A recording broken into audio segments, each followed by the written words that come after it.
Alright, we should be back now. Sorry for the interference. Um, that was very stupid. My mom decided to call customer service for our Wi-Fi, which has been acting up for the last few days after I fixed it, and she got me cut out of my stream. So I'm annoyed. Alright, back to the game. For the people that was watching before the stream cut out, you didn't miss anything. I basically was just been adding more stuff. The message on the crime scene was justice, which they associate with this guy for some reason.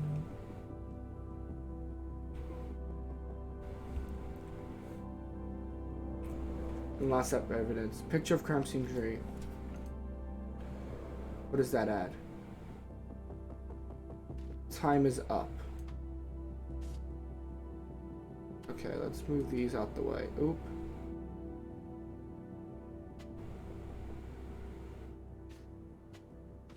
They don't give me a big enough screen.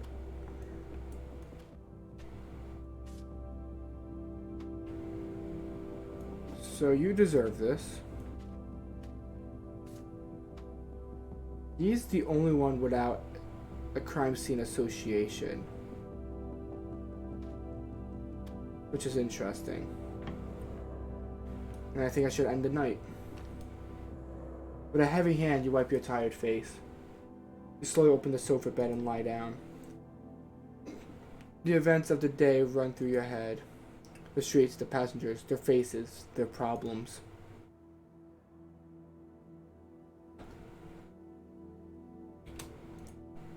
Why wouldn't it click? There we go.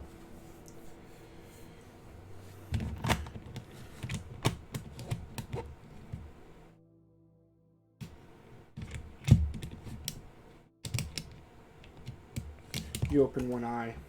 You shut slowly. It's already nighttime out. You get up quickly. A few minutes later, you're outside of your studio. So I want to get as much information as humanly possible. What is that? I want to figure out what that is.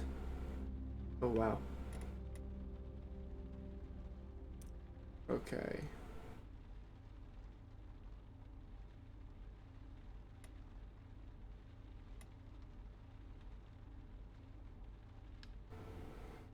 I definitely want to get there.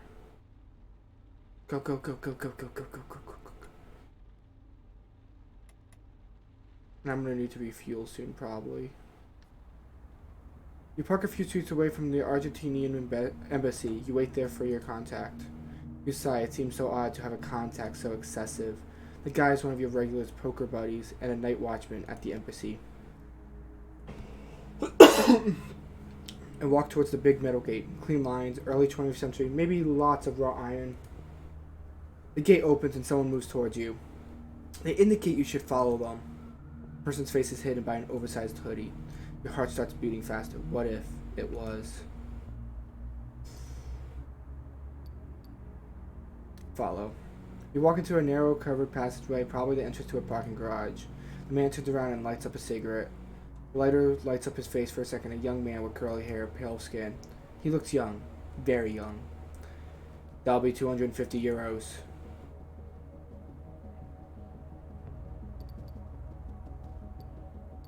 For the intel? He laughs a strange guttural sound. You want information on Gorodishker? I got info on Gorodishker. It'll cost you 250 euros. What'll be? Bargain. He raises his hand in front of his chest. His accent becomes stronger. No, it's 250 euros or nothing. If someone learns I fished around, they'll find me on the spot. For that price, you hope the intel is good. You pay it. Listen up, because I'm not going to say it twice. Gerderscher is definitely a colonel from the junta, one of the few who hasn't arrested and put on trial. He is responsible for torturing dozens of political opponents. He tortured and killed them. You know, we don't like him much here, but the rich Argentinians in Paris love him. They really respect him.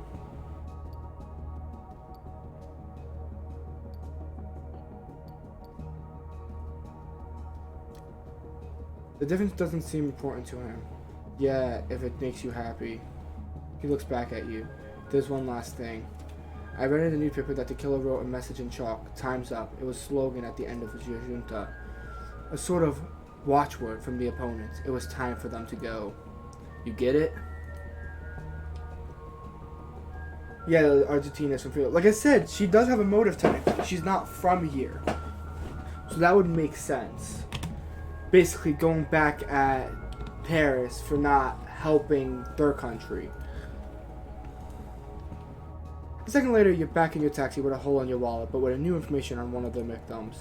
If you follow his lead, maybe your investigation will move forward. You start the car and get back to your shift. There was a lady that was up here. She's not up there anymore. And that guy's gone. Maybe I should have went to that guy. Is that a gas station? That was a gas station, wasn't it? Yeah, let's go to this lady. That lady looks like the Argentina lady.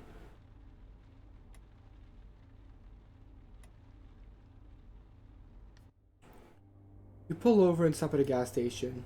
Not a soul in sight. Oh, I pressed oops. I clicked on the gas station. My bad. First light irritates your eyes and the smell of pee is wafting up. Okay? You self-service here, you pay directly at the pump. The mini mart over there must sell newspapers. The person behind the counter must see and hear things. Might be worth asking a couple of questions. You sigh and get out of your taxi. The cold grips you hard.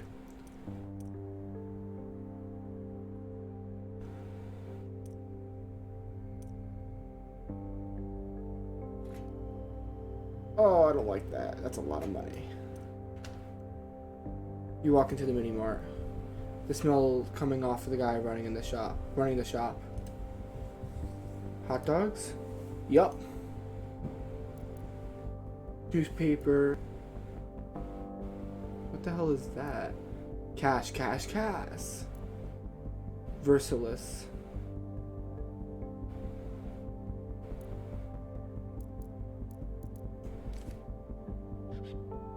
Purdue.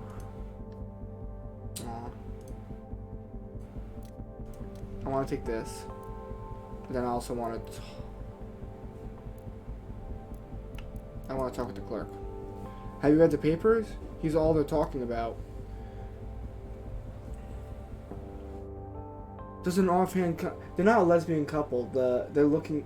maybe they are a lesbian couple. Because they were talking about a guy asking if she liked the guy. Maybe they were saying girlfriend like in the friend. Like, oh yeah, they're my girlfriend.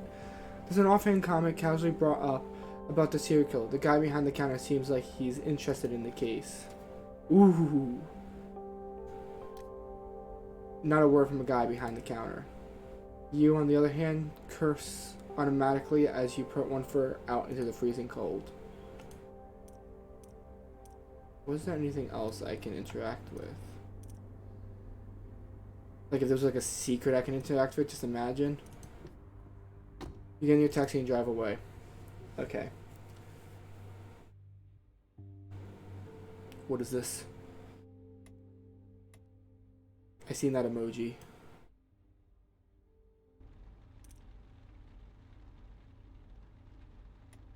That's 100% a monkey. Is it? Pointy ears, hair. Maybe no. I seen this emoji person, and it makes me very, very curious. So I definitely gotta 100% go there.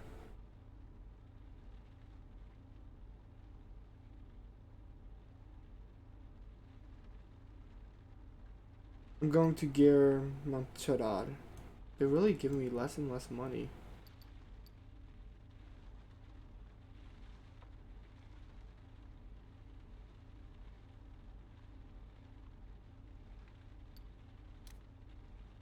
I can't accept that.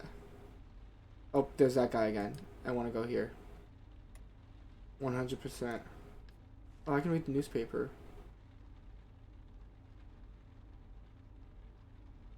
Did I just read the newspaper while driving? Did I just break the game?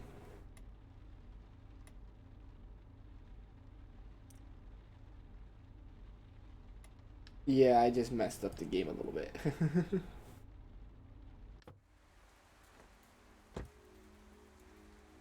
Achievement unlocked. Well, who the hell is this?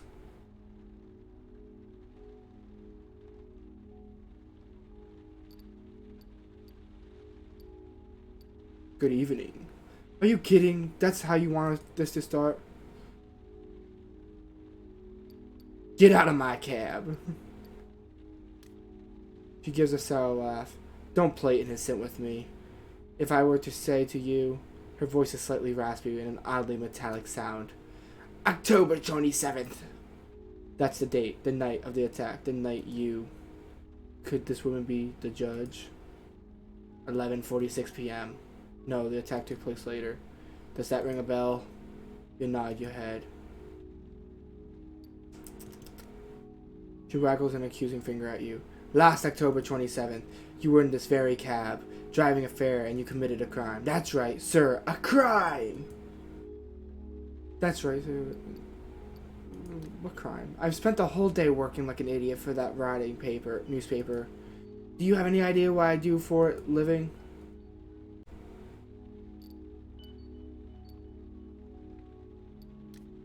I'm a sub-editor, Mr. Taxi Driver. I correct mistakes. That's a bunch of moron journalists make.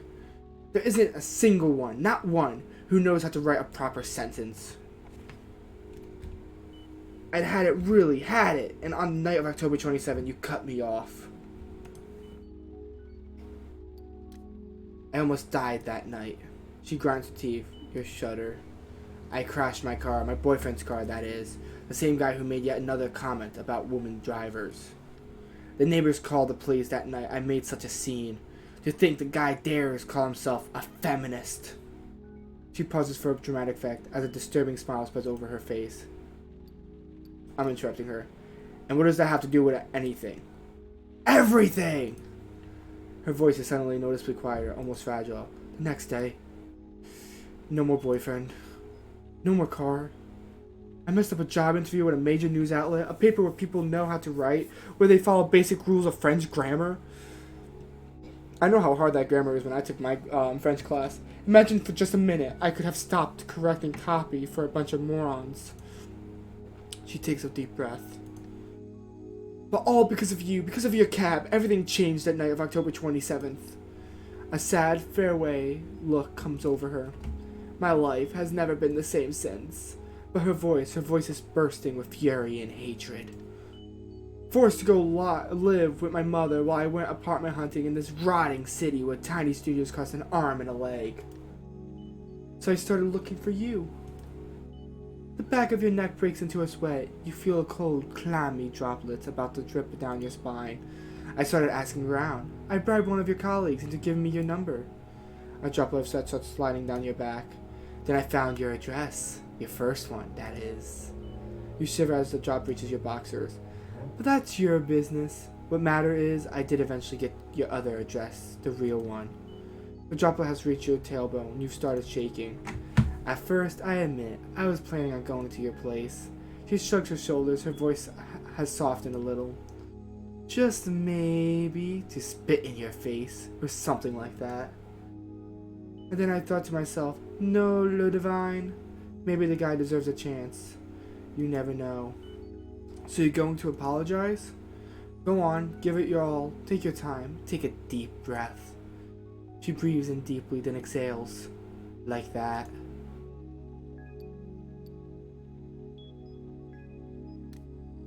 I'm sorry, but I don't remember that night. Not memorable enough, huh? No, I've forgotten what happened that night. She freezes. A few minutes after I met you, I was attacked. Attacked by the judge, the serial killer. It's you! You survived! Yeah. A host of conflicting feelings flicker across her face. Doubt, surprise, anger, the desire to slap you. Then she falls back against her car seat, all her anger somehow gone. I didn't know. The police wanted to keep it all a secret. I didn't see the killer's face and he didn't see mine for my own protection, for my peace of mind. Oh, so he didn't see. Okay. The newspaper where I work, they're looking for you. You have a reporter looking for you. The last few months have been difficult for you, really difficult. A faint smile and a nod. I'm good. This is what I suggest. I'm going to exit the cab. I'm going to go for a little walk in the cold to get my mind off things. And then, when I get home, I'll destroy all the information I have on you. Is that okay with you? You nod yes. Thank you. This word echoes for a minute through the taxi. Your passenger reaches for the door. Door opens and closes. I'm about to not get paid. She's about to not pay me. Just one, but something really strong. You briefly try to remember that night. Nothing. Nothing but a vague impression of something behind you. To kill a silhouette. A fleeting presence.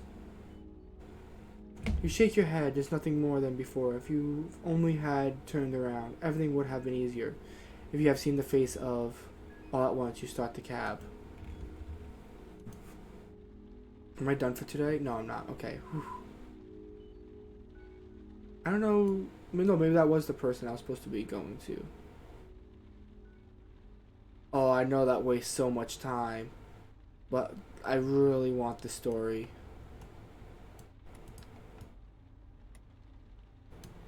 Oh, sweet Caroline.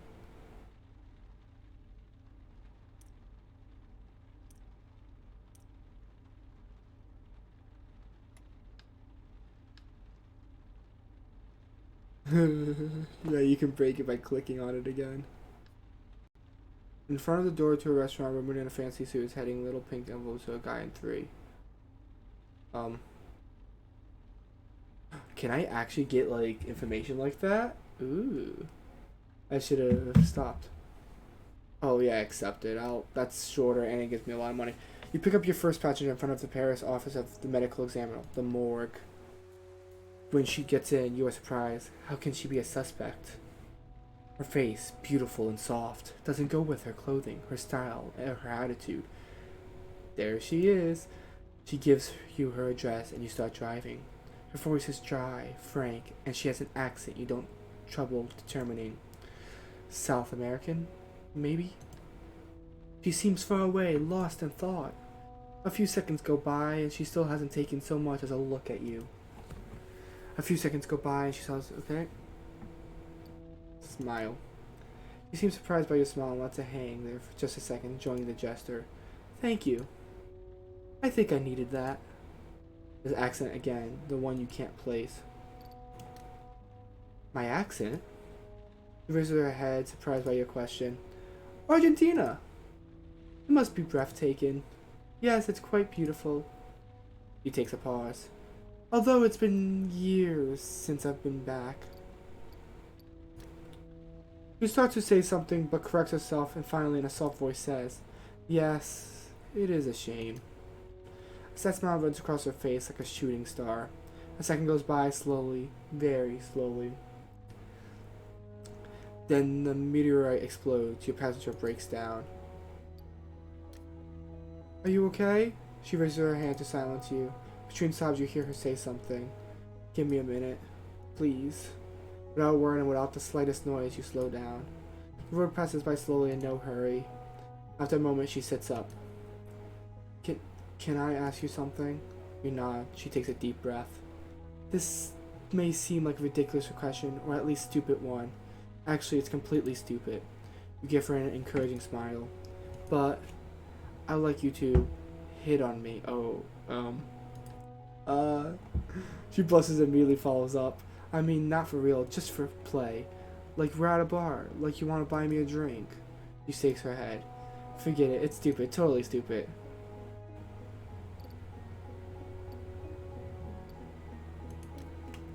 What is it that you want me to do exactly? My job is very difficult, complicated. I don't get out much. I'm not much of a partier, and internet dating, not my thing. It makes me really uncomfortable. She sighs. Maybe I'm desperate, but I feel like being hit on. Yes, hit on, plainly and simply. I could care less if that shocks you or if you think it's funny, as long as you play along. So, yeah, accept. Gotta accept that. Thank you. She smiles discreetly at you. That warms my heart. Really? I just have a few rules, if you don't mind. First, I don't want you to talk about Argentina, my home, my parents. Avoid the subject. So no Argentina. She pauses. Does that work for you? You nod. Good. Second, I don't want you to talk about work. Okay, so no morgue, no parents. I have a feeling it's going to give me options with those in it, and I get to choose. I'm a medical examiner. Do you know what that is? Yes. I can open dead bodies. I know. Take out bullets, tumors, cirrhosis-filled livers. At first, people are always fascinated, but they quickly get disgusted. So nothing about work. Let's start, if you're ready. You nod. We're in a bar. It's not very late. Not very late, but we're the only ones there. I'm alone at the bar, finishing a drink. I get up to leave. Silence. Please go ahead. Hitting on a passage, this is definitely a first. You got to find a good line, something that will set the tone.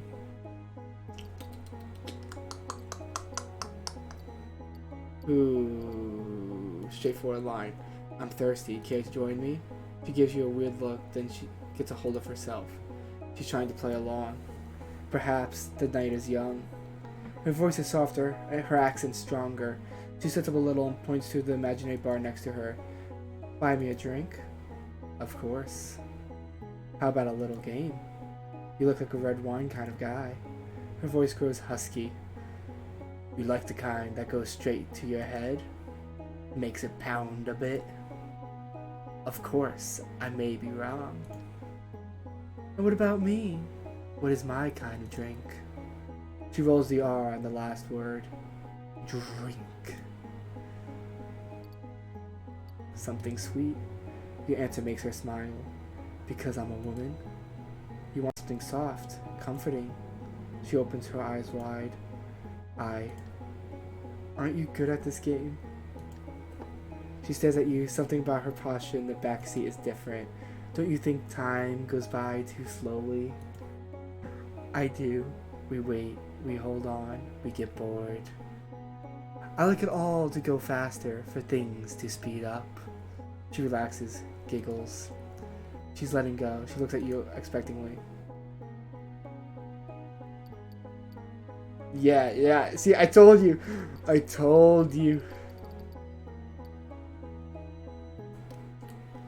You do?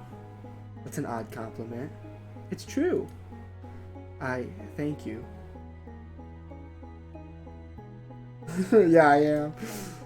She closes her eyes and stays that way for a little while. A smile settles into her face, a warm, natural, uncontrolled smile. Thank you. It's not all what I had in mind, but she nods slowly. A few charming words. I think I got what I wanted. Pressure sighs contentedly. She seems happy, relieved. You pull up in front of her the address she gave you. It's strange. What's that? There's something different about you. You're not like other men, as if she hands you her fare and slips you a tip. Don't refuse it, please. It means something to me. You nod. I hope to run into you again. You shiver. One last smile. Goodbye. She gets out of the cab. How much money do I get? Watch her until she disappears into her building. $10. That's not bad. Okay, I have enough time for one more, I think. Anybody else of interest? No, so I can probably go for someone close by. It's this lady. What is this driving pattern? Ew. What? That's this. What? That's the stupidest driving pattern I think I've ever seen.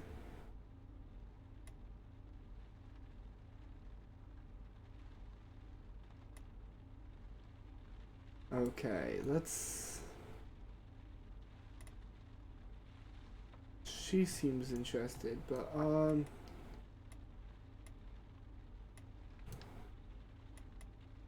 the computer guy actually seems a lot more interesting.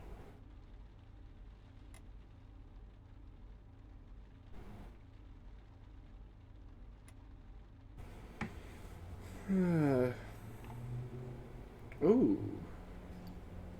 Accept that.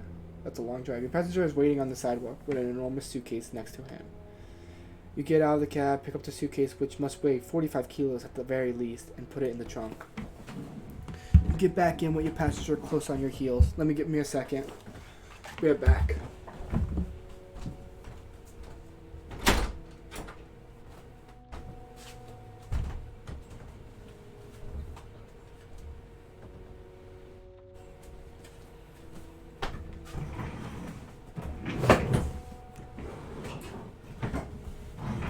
Someone just got to the house and I was trying to see who it was. It's my grandmother. Hopefully I don't get bothered. Because now I'm going strong again. And it's only 4, so I have another good 2 hours left. The door slams shut, you turn the key in the ignition and look up at your passenger. Charles de Gaulle, right? I cannot pronounce that right. He nods and you start driving.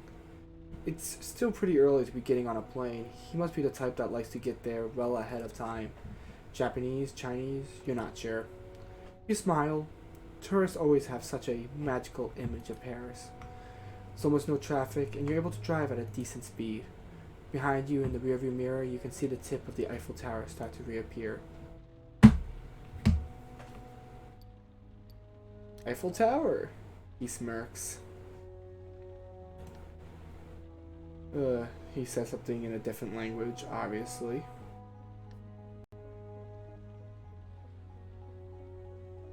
His tone leads you to believe he thinks it's ugly.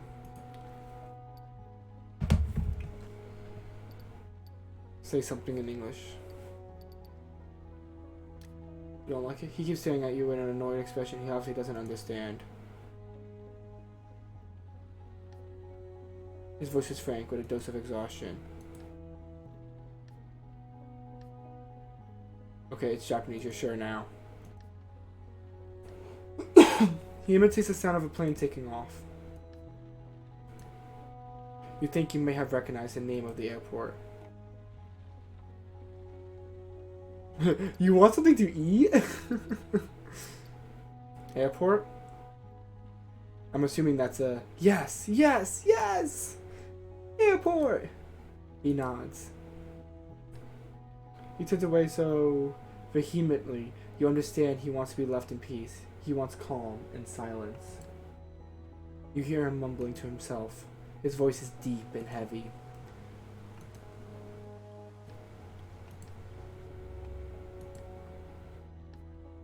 He takes a short pause to swallow his spit.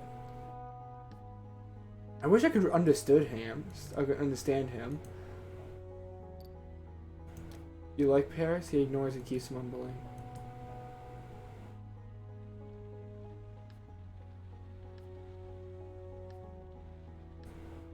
He mumbles it on and on. There's a killer, the food is terrible, the tower wasn't even that exciting. No, he made that sound before. Okay. Third time. You immediately recognize the word.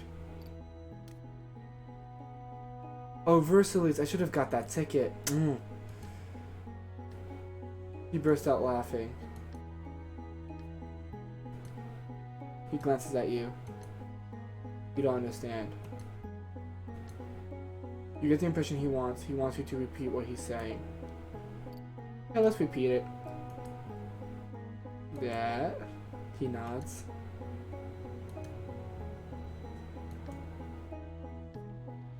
He falls back into his seat, his eyes closed. He doesn't want to speak to you anymore. You've had passengers who didn't speak any French before, but this one seems furious. Maybe he didn't like Paris? Maybe he prefers Tokyo. Maybe I should have spoken English. I didn't realize I might be speaking in French this whole time, and it just says English. For just a second, you imagine yourself as a taxi driver in Tokyo. Basically men, well-dressed high schoolers, those Japanese mobsters. What are they called again? I'll leave him alone. You keep driving. You think about the movie you saw during your hospital stay. A black American soldier on the run who starts hanging out with some sort of bum who was a huge jazz fan. It was a singular movie, incredible. It made a real impression on you. The title was, no, you can't remember the title. And how could you possibly describe it to your passenger? Impossible. What a shame you can't speak this language. What a shame not to understand him, not to be able to talk to him about it. You sigh. Maybe later you'll have time to learn Japanese. It's probably hard, not the same alphabet, not the same letters, but then again, your parents could read in Arabic and write in French. So you could too. Yes, later you'll have time. And then, here you are at the airport, a heap of ramps and tunnels bring you to the drop-off zone. You pull to a stop, and your client wakes up. He notices the airport, a few taxis, your own fatigue. He starts talking peacefully in a soft voice.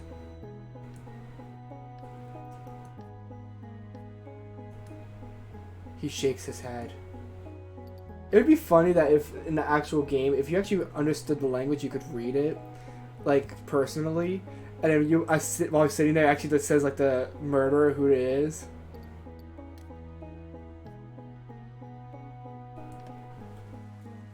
You get out of the taxi and help him with his suitcase out of the trunk. It weighs a ton. He thanks you with a sad look of defeat. He grabs onto your sleeve as you try to get back in your car. You nod very slowly. I do not understand.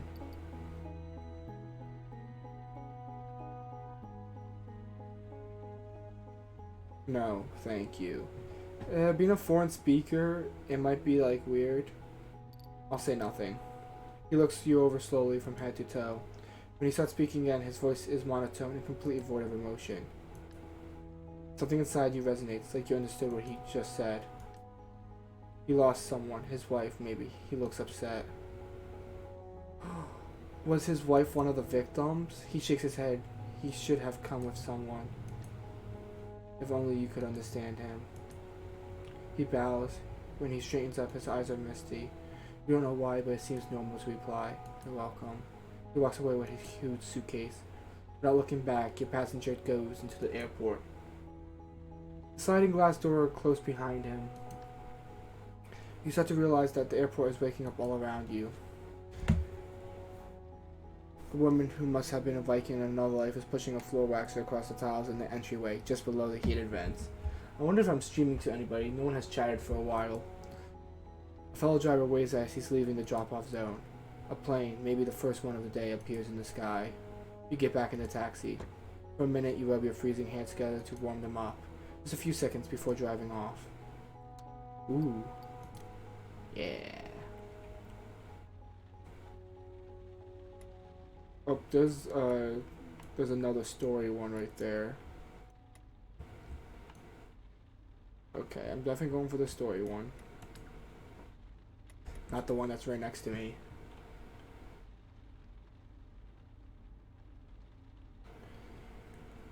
Oh, there's a cat! I want the cat! Yeah, I'll accept it. This will be my last one for the day. The door opens, it's Harvey, a homeless man like hundreds of others in Paris. How does he have so much money to pay me then? The door opens, it's Harvey, a homeless, okay. You've known each other for years, and every now and then he asks for a favor to drive him someplace. As usual, he greets you quietly through. He always seems a little on edge. Hey buddy, what's up, pup? There's a strange verbal tick that you've never really understood. You start the cab. The passenger in the back seat is whistling a funny tune. He's in a pretty good mood. Yeah, thanks. Some days are like that. Everything goes out your way. Hey! Belly is full. Your buddies are around to help you. You're not cold. He gives you a smile. And then you know, you get good news. Oh, really? Really? Something you're glad to hear. Well, it's my ex-wife. She just got married again.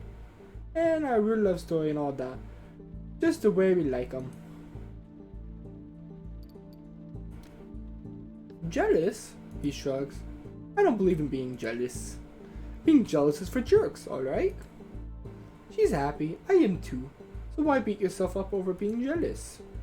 In the rearview mirror, your passenger's face clouds over as if what he was saying had just sunk in. Suddenly, between clenched teeth, he hisses. Whore. You look up. What? Didn't you just say whore? The passenger smiles slightly. Nuh-uh. Don't worry about it. I was thinking about something else. Suddenly, Herve opens the cab door. You can pull over here. I don't want to get into any trouble. The guy in the squat can be a little on edge. You park the car and Herve opens the door. Good night and thanks again, Ken.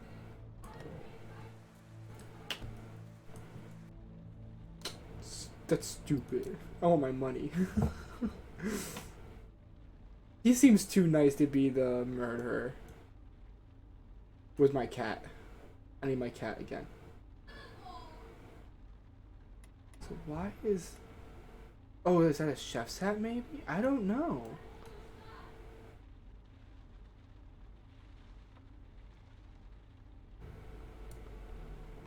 I want that cat back. I'm sad. It seems like the guys have more information. Is that a bearded lady? I'm intrigued. Why is it gonna take so long?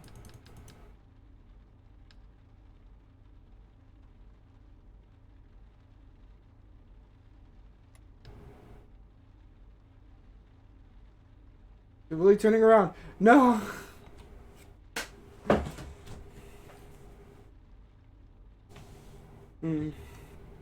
Nah, I really gotta do this. I can listen to the radio. Oh, I got no time. Oh, might as well. Screw it. Your finger is poised in the front of the car radio. You're trying to find something to listen to. It should be about time for the top news tonight, one of those call-in shows. I want to listen to the news. You happen upon the nighttime news. The anchor announces that a brand new gas station should open in Paris in around 2022. High costs and security issues are currently preventing the city from equipping itself with any new gas pumps, to the great displeasure of its drivers. As soon as the news is over, you turn the radio off so the cab is silent again. And my day is over. Let me finish. Santa! You met Ludivine.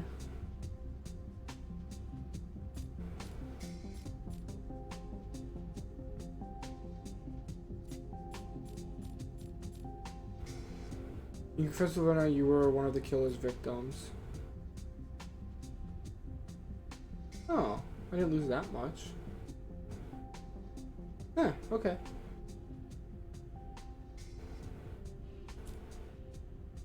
I'll see what I have in a second. Remember, psychopaths have a way of seeing normal on the outside.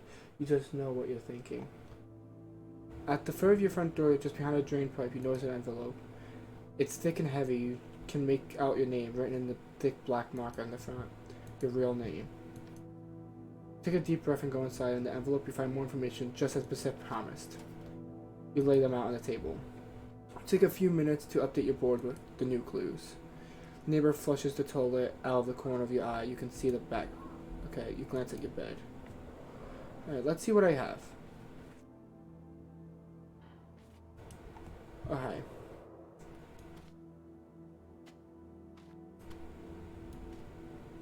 Yeah.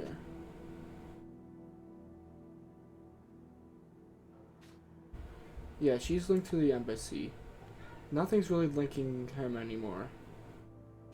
I'm assuming that would be him.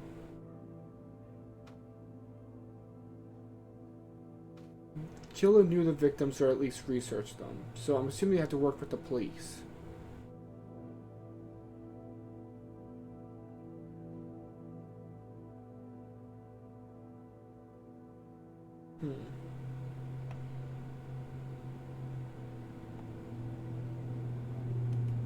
I already know that. That's not an issue. Why do I have a double killer's height? And this one's already associated.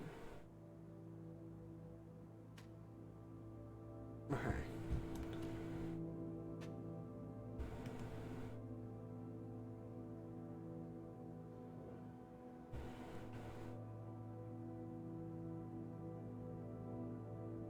I want to do that. Okay. Let's get the... Oh, I have a time limit. Ooh, crap. What did it just add?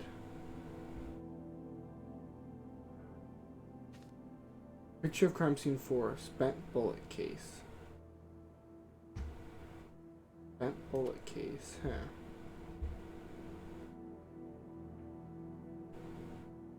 Victim 3 knows about me specifically. Don't know where they got that information, but they know about me. Okay.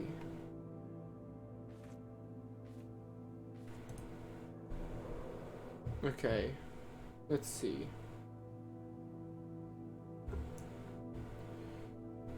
He knew scene 2. He knew scene 2.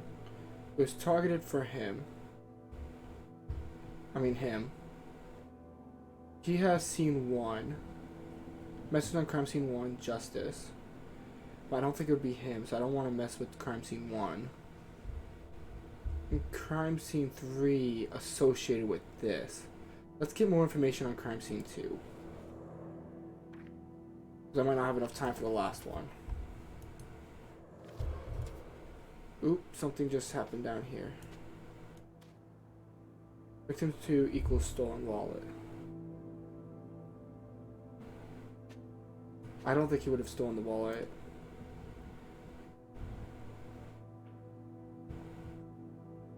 He doesn't have much though, and that didn't give me much. Victim 2 was killed in a spot, the only spot without CCTV. Like I said, I still think it's like an insider cop information. I still don't know a proper motive. Do I have enough time for one more? Not enough time, yeah.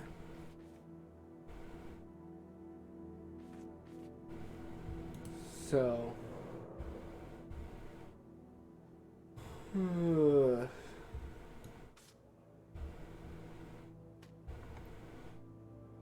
I don't think it's him. I'm gonna just block it. Maybe not.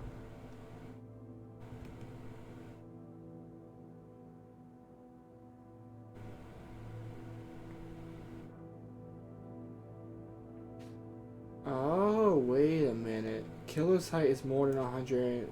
That's more than. And these are just suspects. These might not be all the people that we have access to eventually. Let's end the night.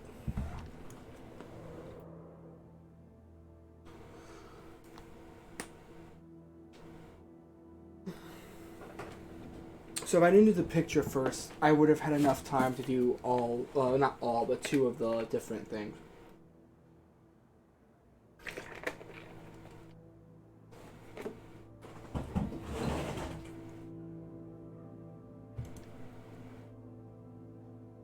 The events of the day run through your head.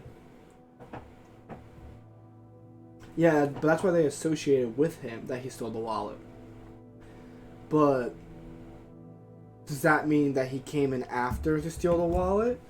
Or did just somebody rob him during the killings? The streets, the passengers, their faces, their problems. Your brain is running at full speed, your body aches, and you are in pain. You can tell you need to get some more sleep. You glance at your investigation board. It slowly is filling up. You wipe your hand over your face. It's like it'll help sleep come. Your fingers are shaking, stressed probably. You shake your head and your mind wanders for a second. Give me a moment. I'm going to tab out real quick and just do this.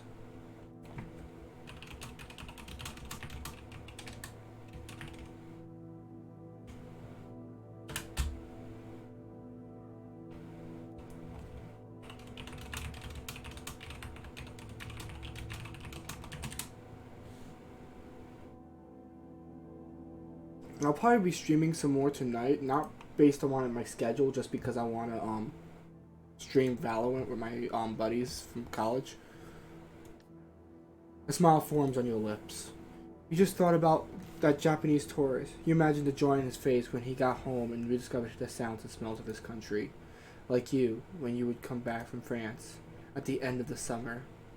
Your eyes close. Right when you're about to fall asleep, you notice a taste on your tongue. It's very salty, like soy sauce. A tad bitter, very strong. It disappears as quickly as it comes. You fall asleep. Okay, next day. You open one eye. Your attention turns to shouting upstairs, a door slamming. Typical. You get up quickly. A few minutes later, you're outside of your studio. Yelling. Ooh. Oh, a lot of informants. But this one is still shaded out, so I'm assuming once you get information of one, that information is like set in stone. So let's go to the closer one. Somewhere in your street, you ran into that movie star. From outside the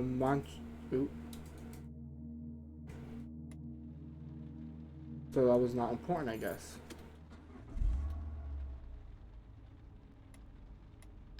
Let's go back this way.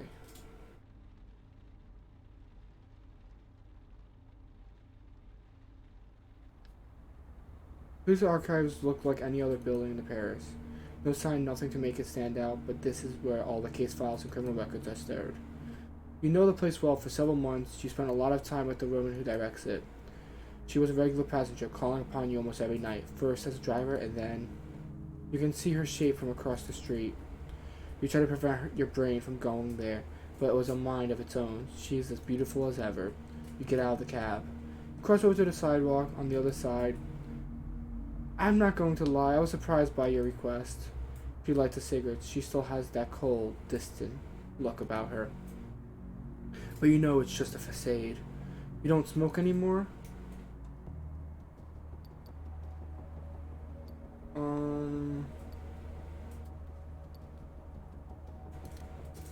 She has the trouble articulating with the cigarette in her mouth. Good luck with that, I just can't manage. She runs a hand through your hair. Her wedding band shines under the street lamp. You're freezing. Listen, I'm not sure you know I'm not allowed to give you this kind of information. But if what you said was true, then you get the impression she's reading from your side.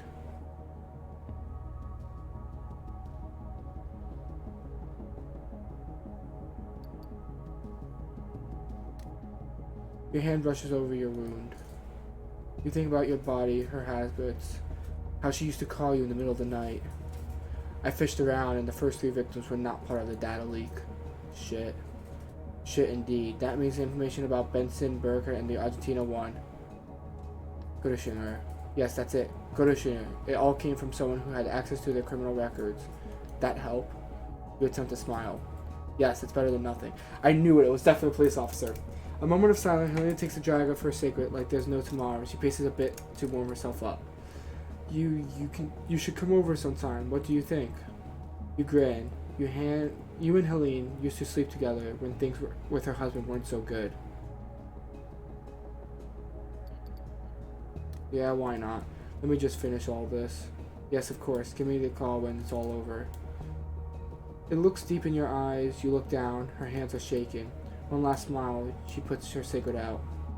I've got to run. Need a taxi? That's very kind of you, but Bruno is coming to pick me up in a little while. Good luck. She reaches out to you affectionately, then stops. You decide to cross the street to put some distance between you as quickly as possible. You get in your cab and wipe your hands together. Time to get back to your shift. I wonder how much time that wasted. Ooh. Is the cat back? The cat came back. Cat. Cat. I don't know where you hear a voice whispering in your ear. This is where I died. You brake hard. This is the noise in the cab. No noise outside. Aww. Back of the cab. Its features appear one by one as if drawn with the paintbrush. So much suffering. You squint. A little boy. Would you be so kind as to drive me? Get out! Very well. Let us drive then. The boy's silhouette flutters for a moment, then disappears entirely. You hold your breath. On the back seat behind you, the boy slowly reappears. You start driving. Would you be so kind as to drive around this neighborhood a bit? No, I'm not quite sure where he lives these days. He changes haunts frequently, never stays in the same place for very long, but it's somewhere around here. The boy points outside. Over there, the revolutionaries brought the little prince here on a cart. Over there, the crowd touched him, pushed him, made him change clothes. Over there, a woman he'd never seen before and who frightened him gave him something to eat. He was scared, of course, terrified. People spit insults any time he opened his mouth. Others incited violence. His last sentence hangs in the air. Fine, thanks. I was thinking about his mother, but it's of no matter at all. She has face powder ordered from Austria. Her little one liked the smell. As do you. At that very instant, your nose itches. Let's no longer speak of it. He was the important one. Your desire to sneeze disappears as quickly as it had appeared. He lived in the street and suffered a great deal. He often coughed and was yelled at any time his small, frail body was shaken with a coughing fit. The woman taking care of him called him Little Louis. He barely spoke. He was not allowed to go outside. An odd smell fills the cab. I don't know why I keep talking in his voice. His life was reduced to a series of apartments, bedrooms, living rooms. More of a perfume than a smell. His life was reduced to representation, low bowls, and strict rules that came out of nowhere. Orange blossom, your taxi suddenly smells of orange blossom. His life was reduced to future promises to when you grow ups. You glance around, needlessly looking for the source of the smell. At least got to play in the dirt and the mud. It's him. The little boy with a flickering frame smells of orange blossoms. I don't pity him, but no one deserves to be punished for their brother's crime. That's an aggressive one, I think. Right here. He points to the house down the street. Stop, it's right here. This is where Louis, the 10, 15, 16, 17 lives. You pull over. Louis, the 17 lives here. Why the fuck should I care? You turn around and the backseat is empty. You sneeze. All the anger you were just feeling has vanished. You avoid your own reflection in the rearview mirror. That was the cat, I think. I think that was actually the cat. Ooh, mysterious person. Ooh, 2-story. Let's go here. Oh, I didn't waste any time, huh? That's a long time for just $8. I'll refuse that. Please tell me the other guy's still there. Nope. Okay.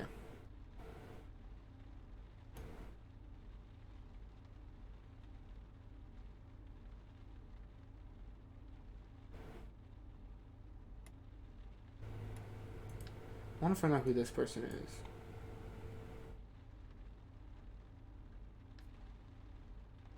The shelter for homeless people. Just trying to figure out what it is. Yeah, that's a lot better, except... Aw, shit, man. Your next passenger is holding a bow. What? Those ears? She inadvertently pokes in his eye while getting into the taxi. He leaps into the backseat and looks at you with a lost expression on his face. I'm supposed to be at the Grand Bandit bus station in less than 15 minutes. Your seatbelt? You end the first red light you come across. With a little luck, you'll give this kid to his bus. You see him moping behind you. Shit, was it really that hard to be on time, bro? You shit stain, you can't miss this bus. You just can't, man. He's talking to himself. Oh. Yeah, okay, this might sound a little crazy, but what do you think of my Gravia outfit? Gravia? Yeah, it's a race in the game. The bow, the helmet, the armor, you know all that shit. Oh, he's a cosplayer. Oh no. It's very nice. Nice? Yeah, okay, but do you think it's lit? Yeah, it's very interesting. Yeah, it's very interesting. Interesting? I don't want it interesting. He sighs heavily and droops his head. Shit, all this for a chick. I'm so into her, I even started playing her favorite game, Lost Legend 5. To make her like me, but I look like a moron. He looks at the time on the meter.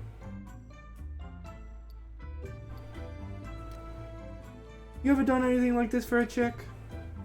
Oh yeah, I definitely did something some stupid stuff. Much stupider than dressing up. I'm not dressing up, it's a cosplay. He turns his bow over. This cosplay is for a convention. Yeah, in Belgium. There'll be thousands of cosplayers. It's pretty legit. Will there be lots of graviers? Graviars. No, I don't think so. They're popular, but the costume is daring. You gotta flash your abs at everyone all weekend. That evil face. Good luck with that. You really think so? Well, it's daring. Plus, if you're the only one dressed like that, he takes a minute to think. You are totally right. How could she not be into me? You park in front of the bus station. Your passenger hands you a bill to pay fare. Keep the change. I've always wanted to say that. Good luck with the Gravia thing. Gravia? Yeah, thanks, man. A second later, he's running for his bus, his bow slung across his back. Ooh.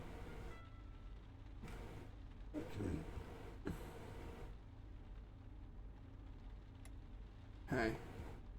Yeah, I'm not trying to really get like story-driven ones, but I'm also trying to get new people. Let's get this guy. He seems a little interesting.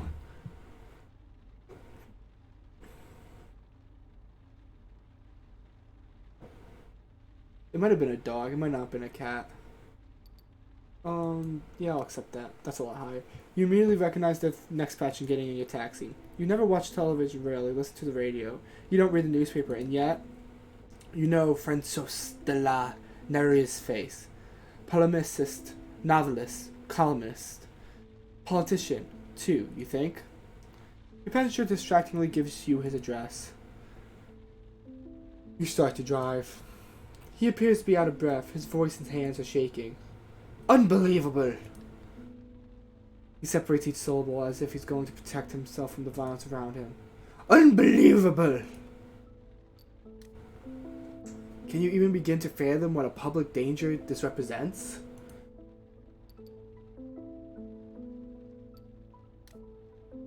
I'm surprised you all the people aren't speaking up.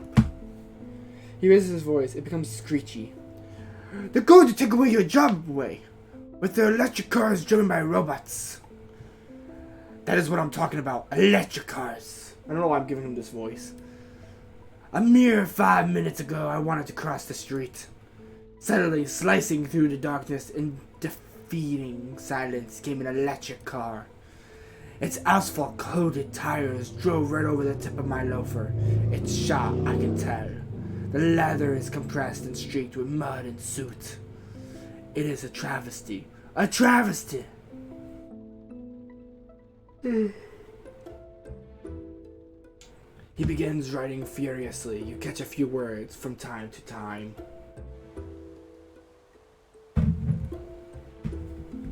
He begins... I already read that. What for? For the environment. Create more road deaths. Save polar bears. He leaves you hanging for a second before grinning. Another badly thought out stunt from the snowflake hipster lobby. Kronoya. Electric planes that will crash into Charles de Gaulle Airport without a sound. You hear a throaty laugh. The Earth? Safe, intact, clean, but at what cost? No way, Jose. Our planet produces oil, so we must use it. It would be unnatural not to. Unnatural indeed. He chuckles crudely. Rise up in defense of the swift, pure of the convertible, just as they would the hoot of the owl in danger of extinction in the lush forest of the Champagne region. Ah, murderer, assassin, the ferocious silence made to oppress us. He puts down his notebook. A wolfish grin spreads across his face. Oh my god. The person has knowledge that they did research of. So it wasn't from the leak. Someone who was involved with it all. Does that mean the person who was involved with it all was able to get the information of me through that same thing? And the lady that does the autopsies, she knew about me. Ooh. Oh, sorry, I just thought about that. Yes, magnificent. Editorial, just magnificent. What about you? Would you want to have a silent car? Say nothing. Those cars are going to kill hundreds, thousands of people.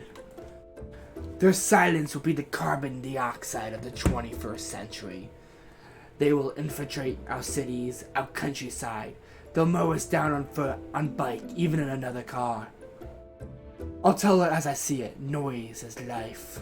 A city without noise is not a city. Mark my words. You drive in silence for a few minutes in the back seat. The polemist is fuming, and you catch occasional snippets of nonsense. The taxi has almost reached your passenger's place. It's just here. You pull up in front of his address, an old building freshly renovated. On top floor, the bay windows shine faintly in the darkness of the outer tiles, spotlights washing over them. Your passenger sighs. Oh, the devils, the fools! It's the middle of the night and they're still having the times of their life. He opens the window on his side and screams at the packed cafe. The heated patio is filled with young people, well dressed and quite drunk. When will you cease this madness? Then turns to you to whisper, as if in secret. Every night they make one hell of a racket, impossible to get a wink of sleep. He pays, gets out of the cab, and in front of the bar in 3 angry leaps. You can hear his voice from far away, a few words and some outdated swearing with a whiff of senility. You stop listening and drive off. Money, money, money. I think I can get one more person before I... Ooh, this is a person I've been wanting to get as well. Ooh. You got Dr. Marty over... You got an actual robot over here. A literal robot. But I don't want to risk having to drive all the way over there and running out of time. So I'm going to get to this Shia LaBeouf looking character.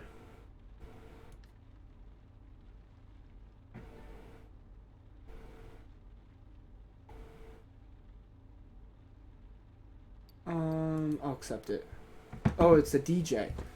Door opens and your passenger collapses into the back seat. I remember hearing about this. His guys are hidden behind a pair of large dark glasses. His clothes reek of sweat and booze. A clubber. He mumbles his destination and you start driving. I'll exchange the weather, taxes, traffic.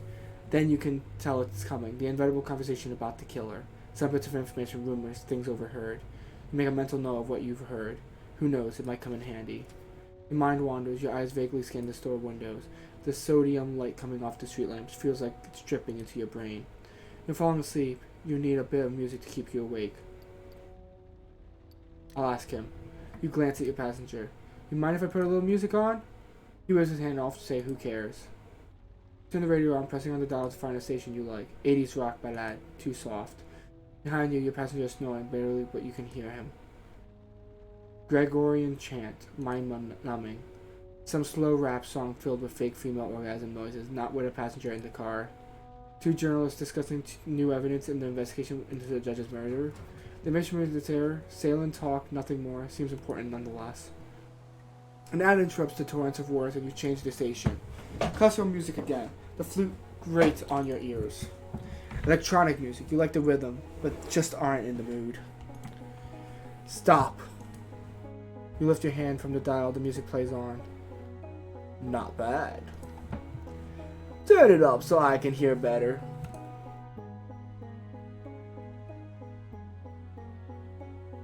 I didn't want to wake you. His voice sounds like it's coming from a deep cavern. I wasn't sleeping, just sobering up. He leans forward. Not bad at all. You hear the touch of an accent, probably an American, but someone who lived most of his life in France. Leave it on until they say the musician's name. The music continues. There's something turning in the background, a persistent melody that gets higher and higher. Your client mumbles. I bet. The song is coming to an end, and the announcer in a piercing, far-corn voice throws out the name of the DJ you've never heard of. It's him. It's probably him. GJ Blunt. I knew it! Yeah, quite actually. I taught that dude everything he knows. Everything. In 94 at a party at a Rex Club, there was this kid who started buying me rounds. He raised his hand around. A kid no older than 17. I thought he was hitting on me. He chuckles. He would have been disappointed. He shakes his head. No, he wanted me to teach him how to spin. I told him no, but you can watch. And then exactly what he did every week until he moved to the Osiris. He sold X to pay his way in. He briefly snickers.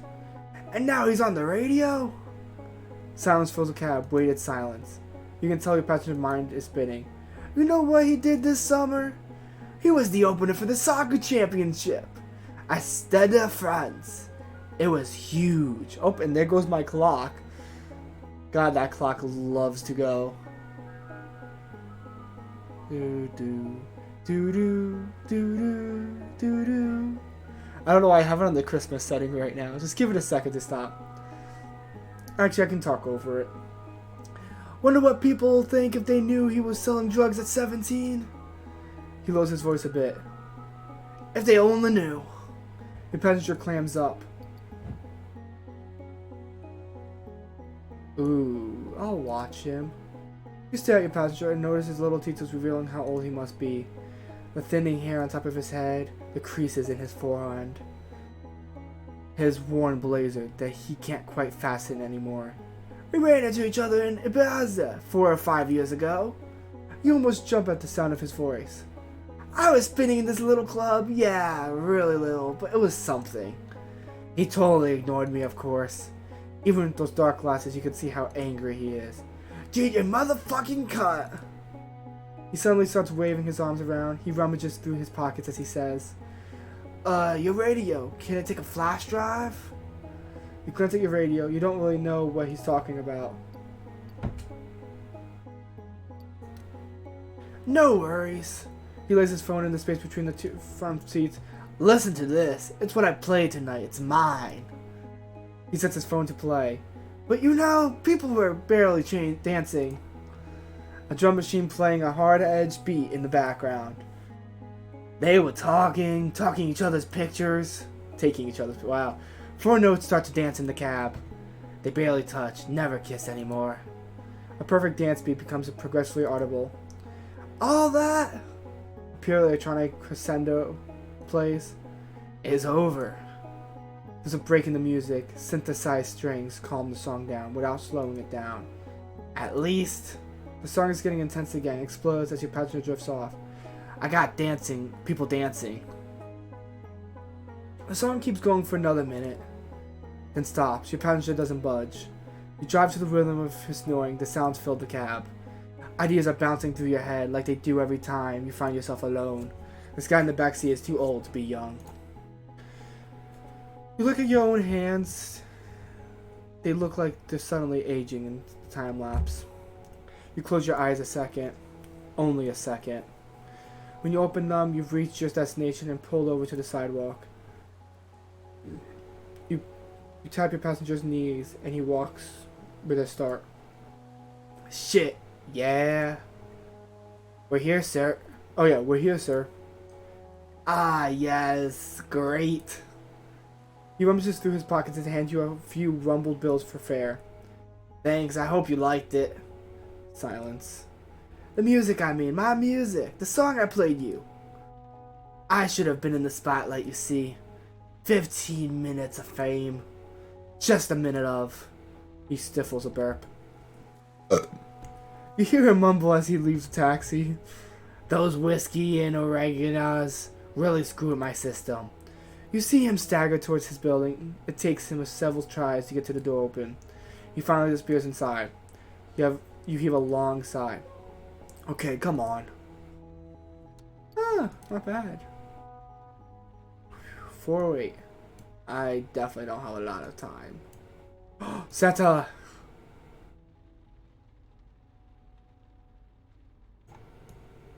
Yeah, Santa was the logical choice. Yeah. Definitely logical choice. Yeah, Santa! Your passenger smells like beer. No, it's even worse. It's like every single fiber of his Santa suit has been soaking in a keg. Come on, dash away! His breath is 96% brandy. Your eyes are starting to sting. I'm booked somewhere near the Champs Elysees. On shit! The name of the street is... His head is spinning and he does his best to hang on to the door. Impasse, Don't come back to me. Go ahead, drive. You start driving and silently wonder how to ask your passenger if he had enough money to cover the fare. I don't care. It's Santa. You glance back at your passenger. He's mumbling to himself, but you can't quite make out what he's saying. Christmas is over, so why is he still dressed up? He turns to look at you, wide-eyed. Suit? Well, yeah, the Santa suit. This is no costume, kid. This is what I wear to work, just like you know? He points at his clothes. You don't dress like this in real life, do you now? He says at you and bursts out laughing. I'm messing with you, kid. He lowers his voice. He's confiding in you. After working my ass off all year long, I like to hit my favorite pubs. I get monumentally wasted. It reminds me of the Santa from Miraculous Ladybug. Oh my god. He guffaws. Here in Paris, there's a bunch of bistros perfect for such an occasion. No one talks to you, and they have white wine so dry it eats away at the inside of your mouth. And so many different types of brandy. Pear brandy, cognac. He closes his eyes in delight. And sometimes I order just one eeny weeny beer to cleanse the palate. He's almost whispering. Okay, it's usually not one of them fancy microbrews there. He jumps. Oops! But don't tell anyone, okay? Just imagine if people found out Santa Claus thought the beer here tasted like piss. He laughs a sparkling laugh. When he stops, it's just to throw out non-committedly. Anyway, you can't say anything anymore. Honestly, with all the trouble I go to, people should just leave me the fuck alone. All those fair weather activists, they still want their little snot-nosed miracles to get the latest stupid toy. Oh hey, speaking of snot-nosed kids, what is it with the manure pile of new generation? 50 years back, you could give a kid a book and he'll go on about his whole life, all story-eyed. But today, little whiners, what an eyesore. Fucking hell. They want to have it all, but they don't like anything. They all have GSMs when they're 8. Those things cost a whole month's wages. How can you possibly make that happy after all that? How? Well, I think I was reading the... whatever. He's staring at you, waiting for you to answer.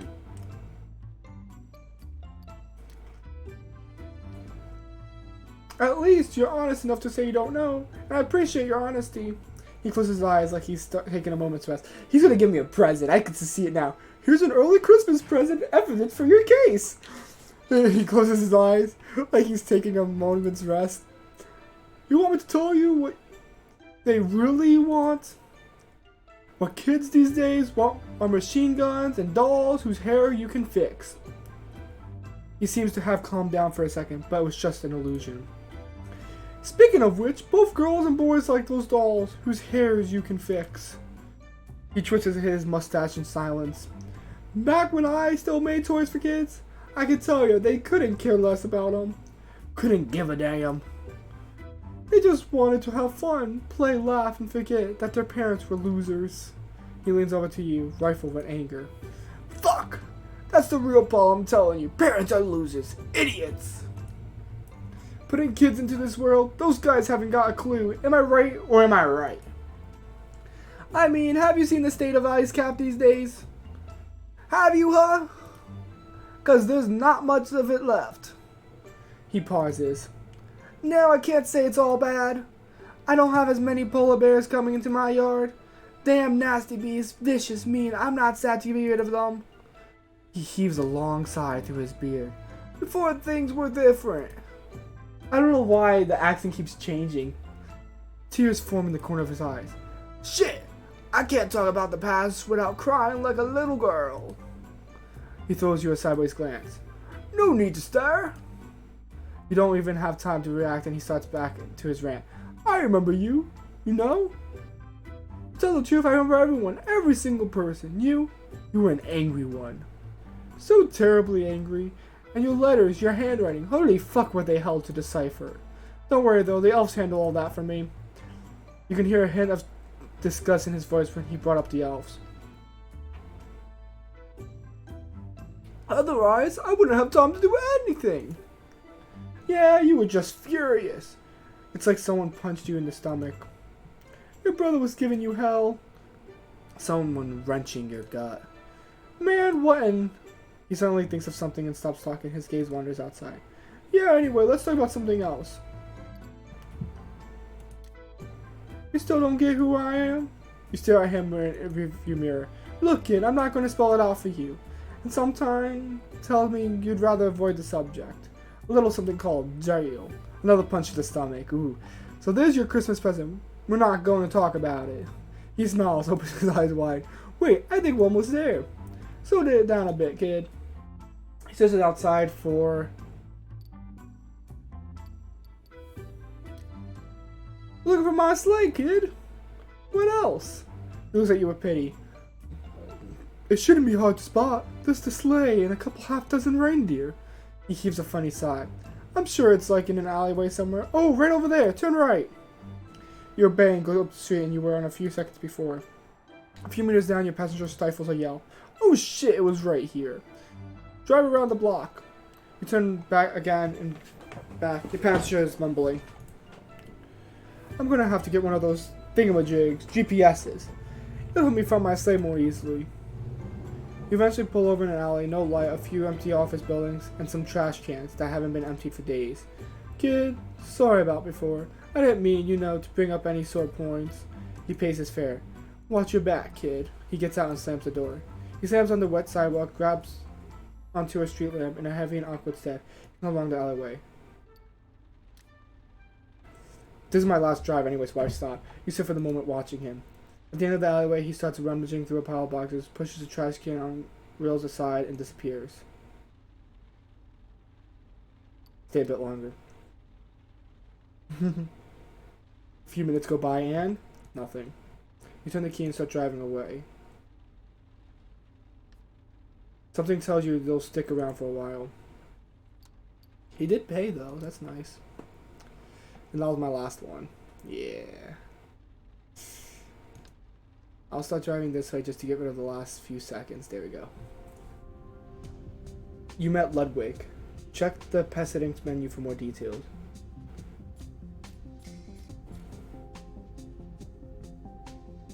The Passidex menu. What's that? Okay, I'm not gonna mess with that too much. I met Santa. Steps in the hallway, they stop in front of your door, they move away. It's time to get moving on your investigation. Didn't I? Oh no, that was probably put right onto the board. Oh my god, okay. Victim 2 was a fierce politician. And he was a stolen wallet. I'm gonna put this over here for now, just to move it out. Ooh, says first 3 victims files equals not part of the police leak. So they have to be a police officer. Message on crime scene was just her. Known to have tortured prisoners. Oh, victim 3 was known to have tortured prisoners. Oh, not me. She didn't know about me. Message on the crime scene 3 linked to the process. Oh, okay. Justice, you deserve this. Link to the process. Link to the process.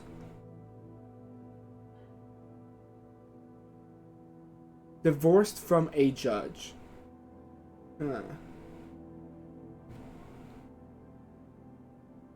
So they call it the judge, the killer.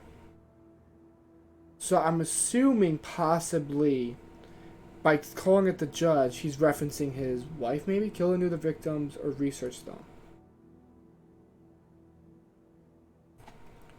This I'm going to put down here with this one. That's not important.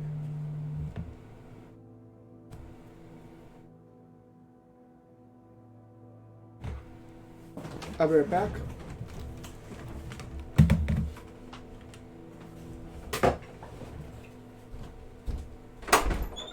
Why? Mommy.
that's why the router reset, because she changed settings in the router. And I gotta check the router later because she probably messed up some crap.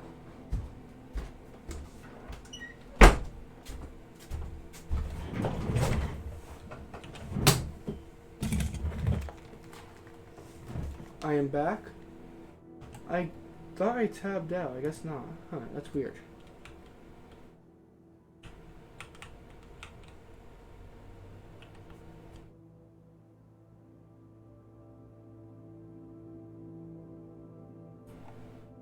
Give me a moment. I want to just check my hotkeys real quick.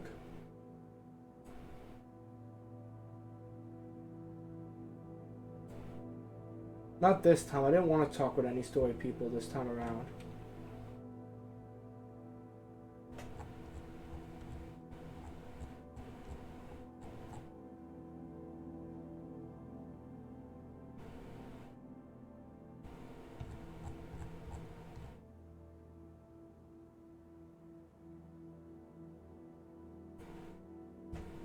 My numbs lock is off, that's why. Okay, that makes sense. I'm back. Let's continue. So, this is the evidence I have for that. It's the only one thing of him. I don't think it's him.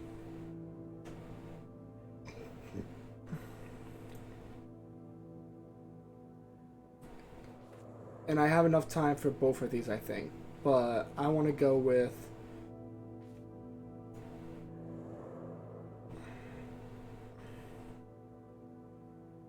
I don't know much about number one.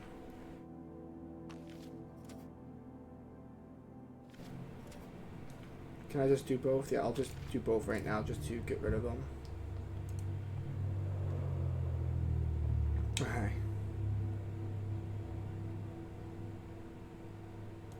So the killer fought with victim 3. And the killer also fought with victim 1. However,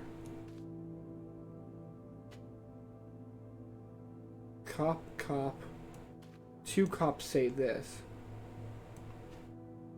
So how can they say there was no violence but have fighting? That's very strange.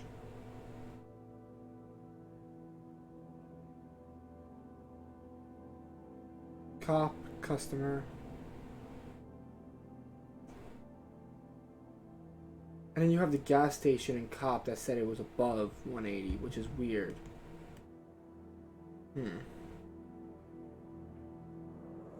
Let's end the night.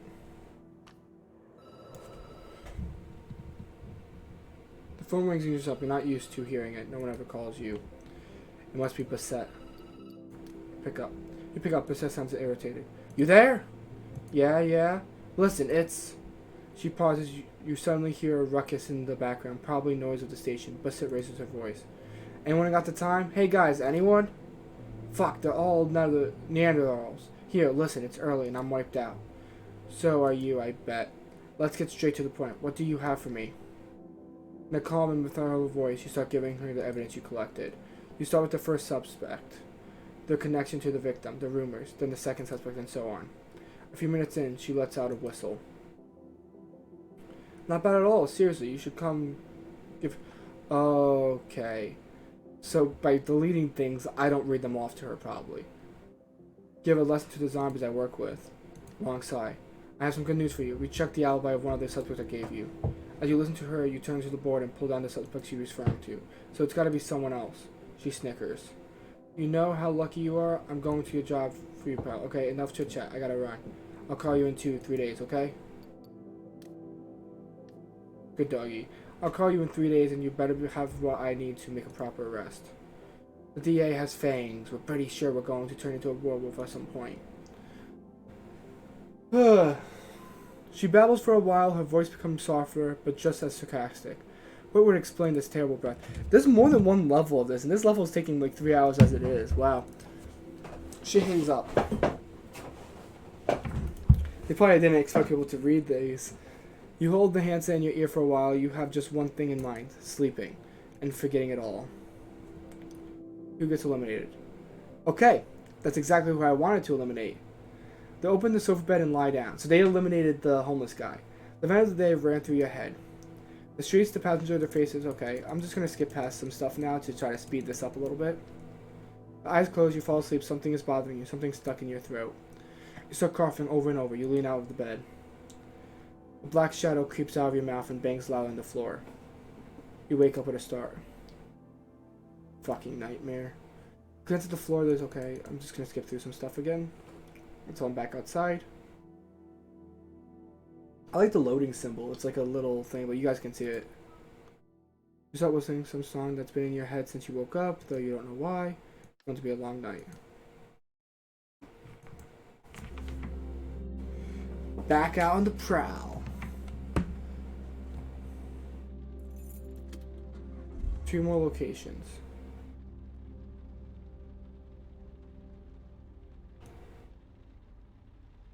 No story, people. Let me just go here then.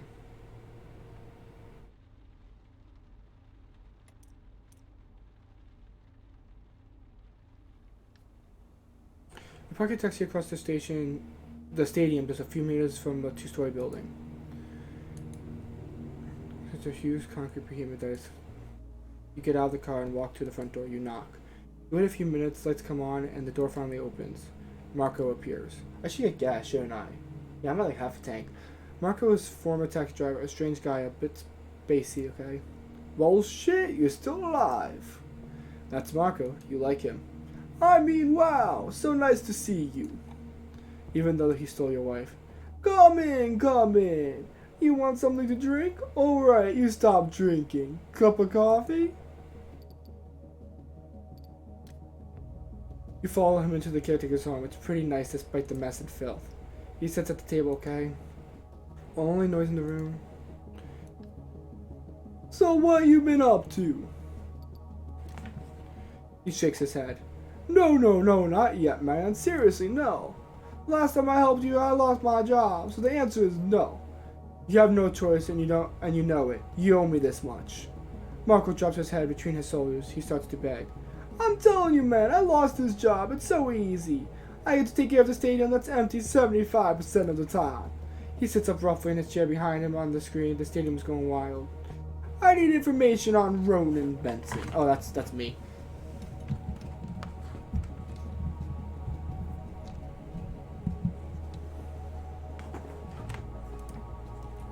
He straightens up.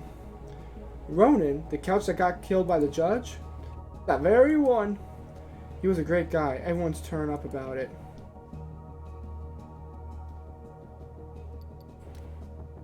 There were rumors. Some parents heard he was a little too hand-on with the kids a while back, if you get my drift. But no one ever looked into it. Oh my god, my headphones are like...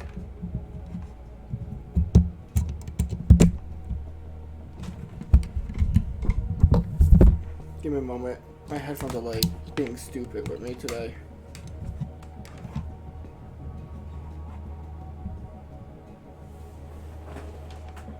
Was it true? I don't know nothing. He sighs. 3 months ago, Ronan cornered a kid like by the showers, you know what I mean? The kid stabbed him in the thigh with a pair of scissors and ran away. The kid's parents weren't sure whether to file a complaint to the club. Okay, I'm just gonna skip past some dialogue.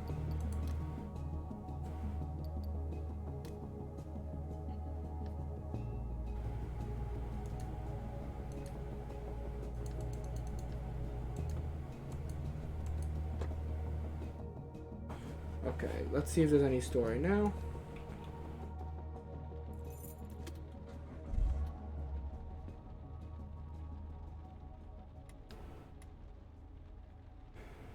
Drive to the next destination. Oh, maybe I should go to the gas station. Yeah, I'll go to the gas station. You pull over and stop at the gas station. Nope, not leave. First off, gas. Second off, shop. Guy behind the counter looks like all the other guys behind the counter you've come across in a lifetime. Yeah?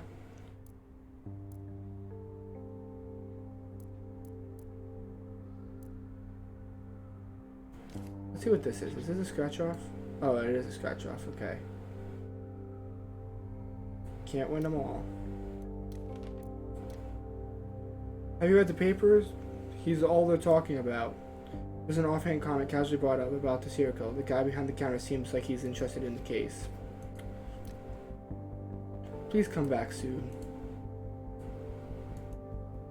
Yeah, I can't do that. I already filled up the tank. Let's go.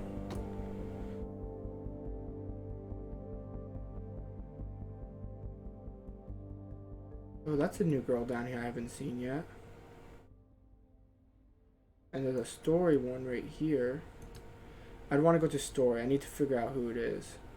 Then after I'll do the newspaper and do that. If there is no story. The next time there's no story one, I'll read the newspaper.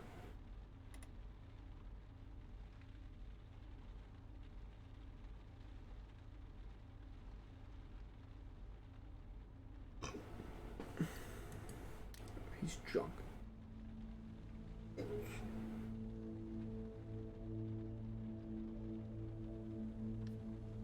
You sit up for a moment, the door opens and a group of 30-somethings come into view. All the men and women are dressed alike, sporty running shoes, jeans, small shoulder bags. There's no one in the car. There's officers from Paris, okay. You sigh, they're brutish types. One who like to race, tackle, clobber. Is he just laying down maybe in the back seat? He opens the door. Maybe it was just a glitch. I looked like I was driving already. He is stocky and of Asian descent. You can see his muscles through his thick winter clothes. He smells like crepes and hard cider, and his face is bright red. Hey, what's up? I live near Turns. He chuckles as one of his colleagues rushes over to the taxi and pulls an imaginary gun from his coat. He points to his badge and screams at you, with a big smile on his face. What a douchebag! The other cop eventually backs off and you drive away. Sorry, man, we're having a going away party for a colleague and celebrating Christmas too. Your passenger smiles, then puts his fingers back on his temples. I drink too much. Shit. I'm a lightweight and they knew it. I think they were trying to loosen my tongue.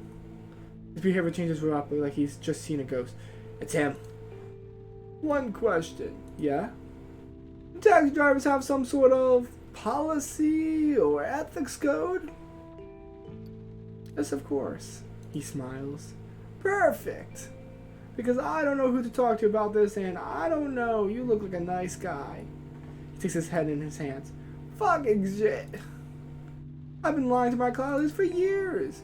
I joined the squad 8 years ago, and then they all think I'm in a relationship with a woman who lives in Strasbourg. Oh, he's gay. Yeah, that's the gay guy. And then we're going to get married. He makes a strange yelping noise like an air bubble bursting in the surface of the river. As soon as they got too close to Strasbourg, I started making up stories. We've almost broken up 10 times. I convinced them that we're trying to have kids, but it isn't working yet. He sighs. Fuck, saying it out loud is just the worst. His eyes are getting shiny. I'm gay. A deep breath. I'm getting married in a few weeks to my boyfriend. Another breath, longer, deeper. No one at work knows, not a soul. The next sentence comes out in a rush. He holds his breath the whole time. I like men. I've always liked men.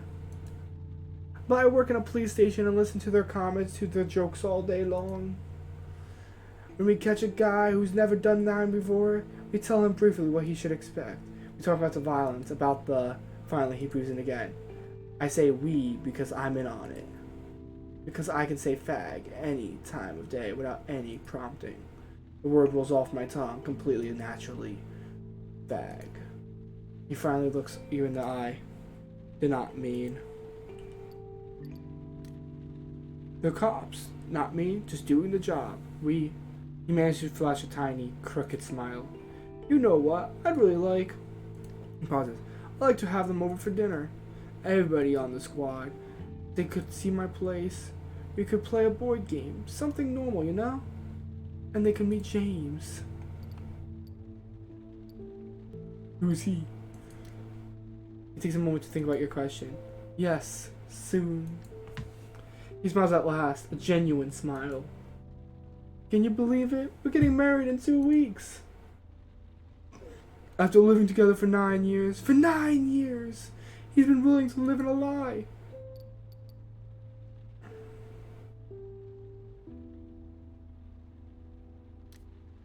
No, he gets how it is. He snickers. He's crazy about me, and I'm crazy about him. I should give this guy a different voice, knowing like that he's gay. He knows I love my job, and I couldn't possibly do anything else. He loves me enough to let me keep lying. He slowly shakes his head. But I can't go on like this. I have to. He freezes. Shit, my head is spinning. I don't feel so good. Why am I telling you all this? Why? He grabs onto a seat in front of him. Hey, can you pull over? You stop immediately. He left flick. He opens the door and leans the top half of his body out. He throws up. You open your window to air out the greasy smell of fried crepes and the sour scent of cider. A moment later, the cop sits back up. Okay, I'm all set. I got it all out. You start driving again. I'm really sorry. Really.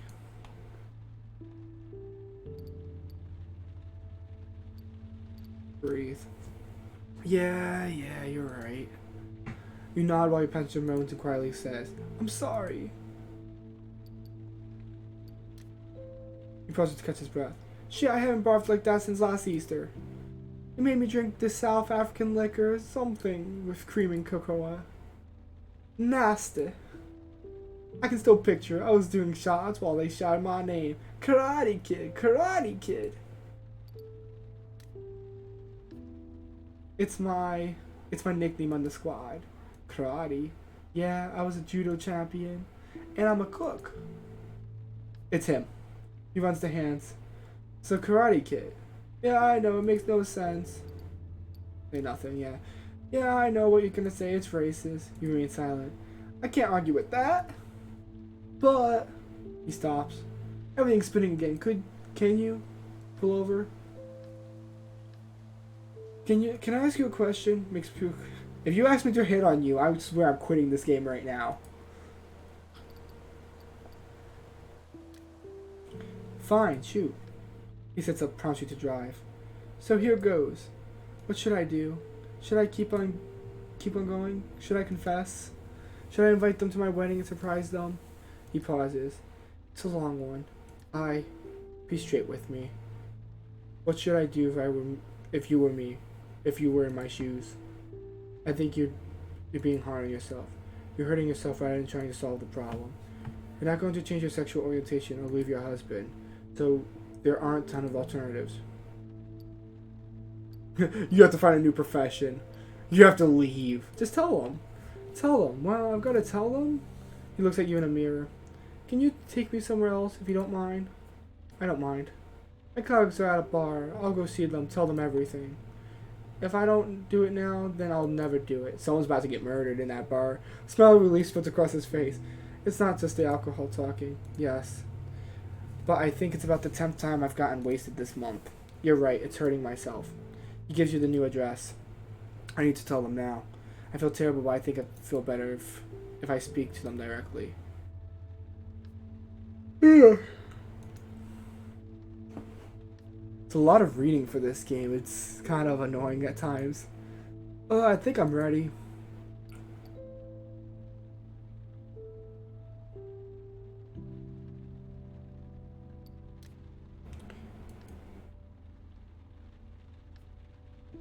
I want to go home.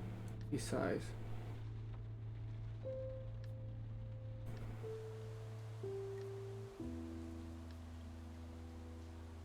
Oh, I should have said to turn around. I didn't realize turning around meant to go to the bar. I thought we was already going to the bar. Then nothing. He appears to calm down and remains completely still, lost in his own head. You keep an eye on the road. You have almost reached your destination. In the back seat, your passenger is almost asleep. You park in front of the small townhouse. There's a light on upstairs. He's still up. I'm going to talk to James. He looks at you. I don't really remember anything I said, but thanks. He chuckles. I hope this taxi ride wasn't just my imagination. He pays and gets out of the taxi. You listen to his clumsy footsteps. It's okay. Not bad, not bad, not bad indeed. Okay. Oh, there's one right there. That's the homeless guy again. We know he couldn't have done it. Should I? Maybe not. I'm gonna read the newspaper. You pull out the newspaper out of your glove compartment and start leafing through it. Eventually, something grabs your eye. It's just a few lines. A funny anecdote: a man disguised as Santa Claus had to be taken off the roof of a building by firemen. He was highly inebriated and stated he did not know how he even got there. You turn the page and stop. You read about a third of the newspaper. You thought you saw something. It's quite involved article about the infamous police leaks affair. Who, why, and how all the confidential knowledge leaves to the public. The Justice Department is now looking at corrupt and violent cops who are known to be out of line. Concerned associates applaud how transparent they are being. Yet the more you read, the more you get the impression the journalist does not agree with their methods.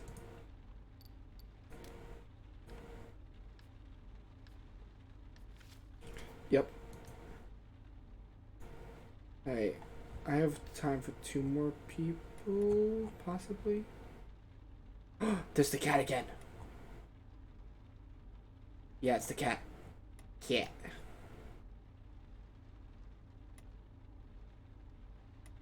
That is 100% a cat. I was right. Cat. Crikey. Crikey! $10 from a cat? Hell yeah. You pull up to the sidewalk and wait for your passenger.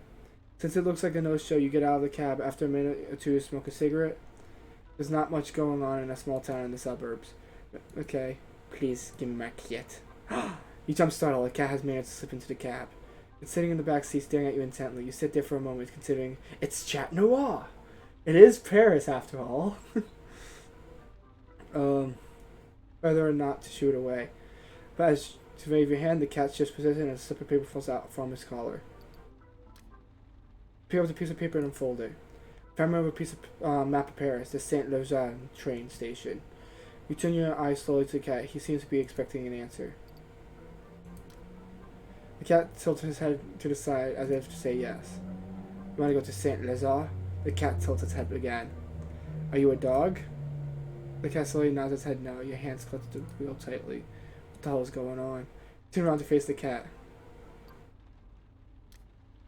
You let out a sigh. Okay, fine. You start talking to yourself in low tones as if to balance the conversation. Normal. This is all perfectly normal. You start the cab, but cast a glance at the cat behind you. You're the one who ordered the cab. You start to laugh. A few minutes go by, you try to break the ice. Simple questions are probably best. Everything okay? Neither yes or no, more of a plaintive meow. The cat lets out a long, plaintive meow. Another cat? Your owner? Again, a long, like, hey. You nod your head. What happened? Was it a man? No answer. A woman? Was she mean to you? I love how he shakes his head yes. It's so cute. The cat seems to be uncertain.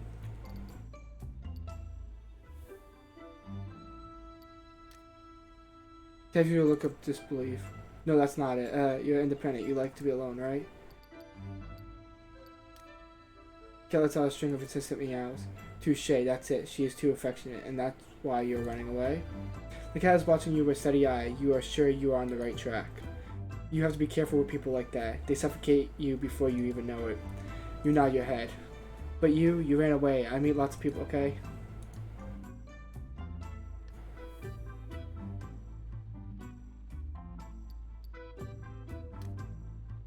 What I mean is, well, you don't even know we are in a cage. You prefer not to think about it. We are fully aware of it. You look at the cat. I must be crazy. I'm talking to a... You shake your head. You point to a light in the distance. That's Saint Lazare. We'll be there soon. A few yards later, you stop at the drop-off area in front of the station. The first train doesn't leave for another hour. Where are you going? The cat stares at you without making a noise. Let me guess. Saint Lazare. If you were going to the suburbs of Paris, you wouldn't have needed to come into town. So somewhere in the northwest of France. Brittany?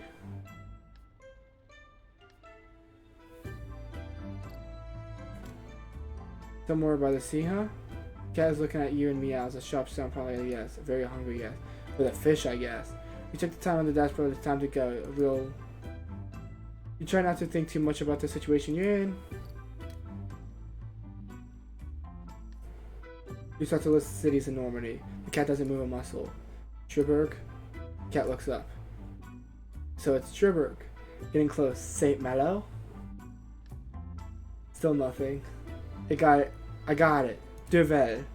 I mean, you have delight. You're smiling too. All of a sudden, you're exhausted. Okay, come on. Time to say goodbye. You get out of the car and open the back door. A bill has appeared on the seat. Next to the cat. It is enough for the fare and more. Well, you're full of surprise, aren't you? I won't ask where it came from. You smile and lean over to pet the cat. It leaps out of the car and darts between your legs. You can just make out its shape dashing up a flight of stairs and slipping between the bars of gate. Le Chat. That's the achievement I just got. Le Chat. Chat. No. You look at yourself in the rearview mirror. Your features are heavy in fatigue. Your right eyelid is twitching. Let's try auto mode. You pull out of the station.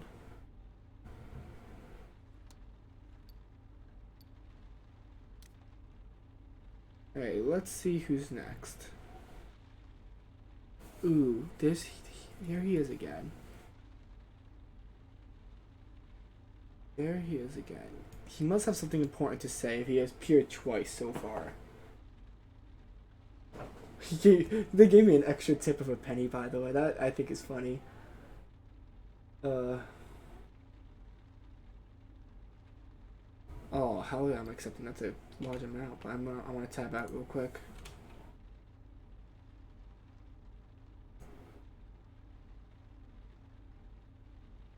I just need to check something.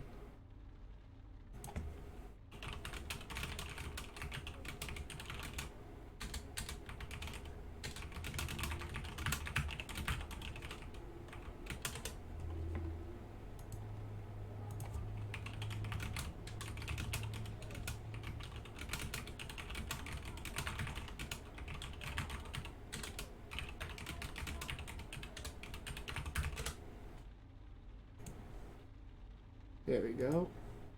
Accept. How does he have so much money if he's home with? How's it going, Owen? Hi, Harvey.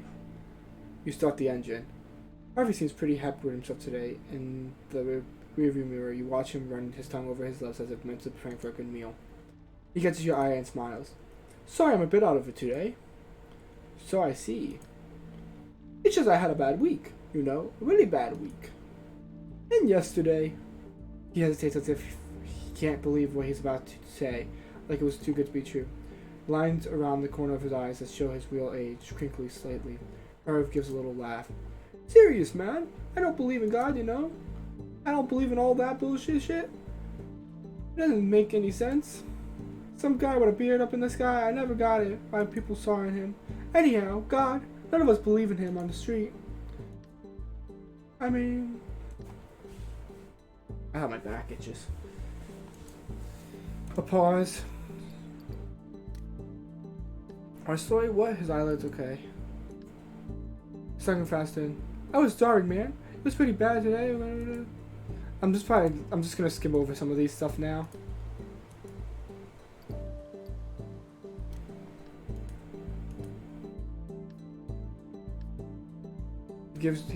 That's always a plus. And then, okay, a guy seen something around, a young guy, like just a kid ID.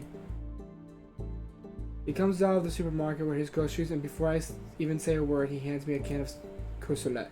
A can of Courcelette is as big as a beach ball. Harvey's face lights up. I didn't even know they made them that big. Harvey burst out laughing. I'm just gonna skip through some stuff. Meat mash.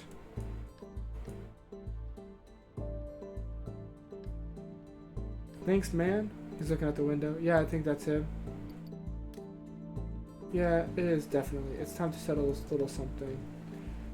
Opens the door and gets out. This time I'm gonna get him. A moment later, he vanishes into the dark alley. Oh no. Your eyes scan the dark, narrow street, but you can't make anything out. There's something moves in the distance, a silhouette. Probably Harvey. Now I run. The form darts under the street lamp. It is Harvey, holding something in his hand. He immediately vanishes from sight. You sit there a minute, then... You switch on the ignition and pull out the parking space. Oh no.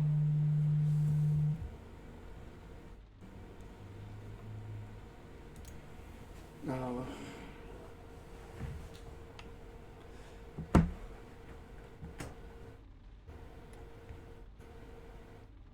Okay, I'm gonna see if I can make it to this last station.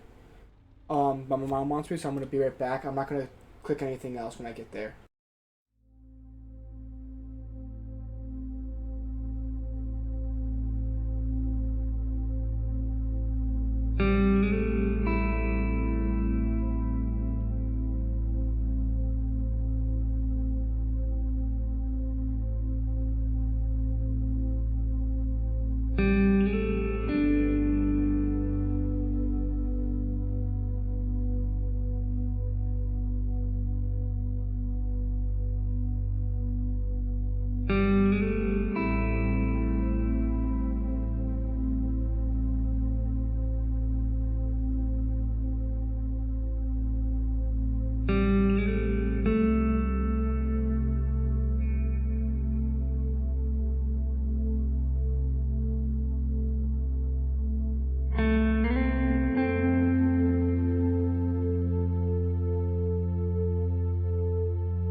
I am back.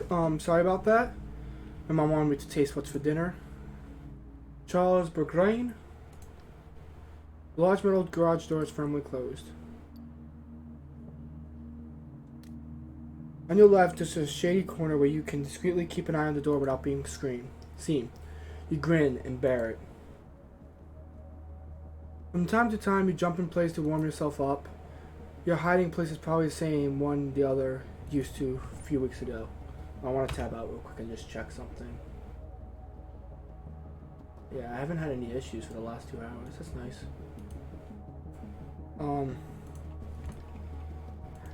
After this night specifically, I think I should be done because I don't want to start another night and then get screwed up because of it.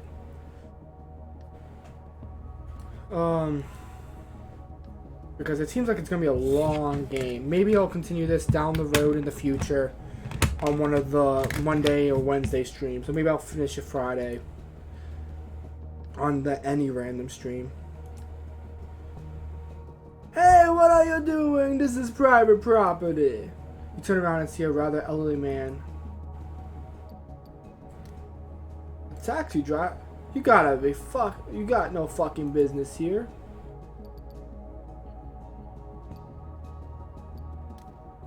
You have trouble making out his face, but you can see his eyes bug out. Go! Get out of here before I call the cops! Go! Get the fuck out now! Hey, let's just finish up this night, unless there's something nearby that I can grab. If there's nothing... Yeah, no, I don't have enough time. I'm gonna listen to the news, skip past everything, get information, and then I'll do that again. See if there's anything else. Nope.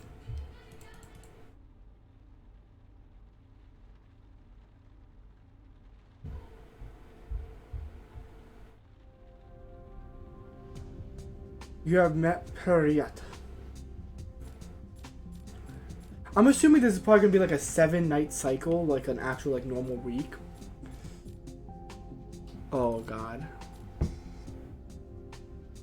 Ooh. I'm going down so fast.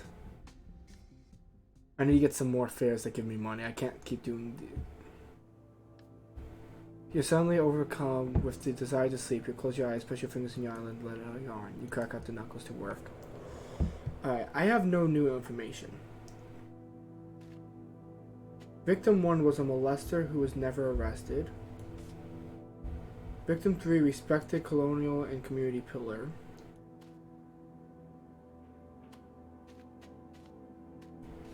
Message on crime scene equals justice. Okay. So my suspicion is homeless man seen around crime scene 2 and 3. But they already got his alibi.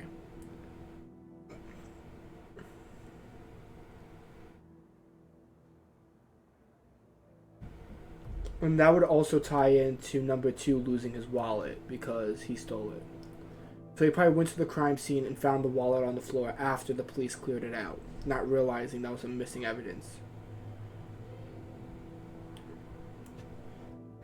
This guy seems weird to me. This one, I want to block that out just for that. Wait, why is stolen wallet hers? When you highlight over them, it shows all the ones that's for them. Why? Oh, it's just bright up. I don't think it would be her. I think they were doing this early on as a red herring. And I think it has to be him. This is something to... With a heavy hand, you wipe your tired face. You lie down on the open sofa bed. The event... Okay. I just want to see if the phone rings. If it doesn't, then I'm gonna end it off here. You open one eye. Someone flushes the toilet and you hear the pipes shake. One of them runs under your bed. You find the sound calming. You get up quickly. A few minutes later, you're outside of your studio.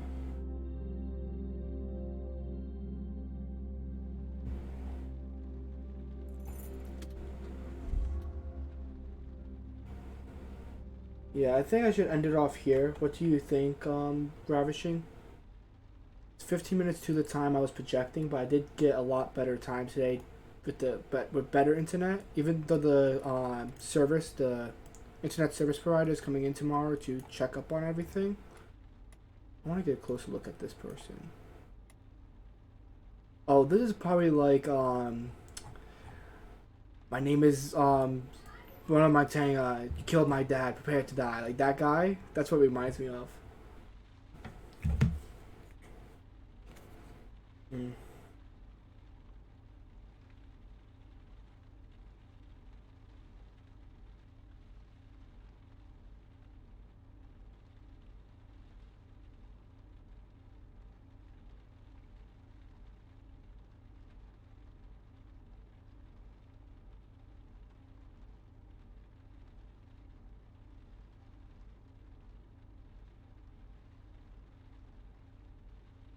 Okay, I just seen it. Okay. Um. So I guess I'm done then. Quick game. Thank you guys for watching. Have a nice day.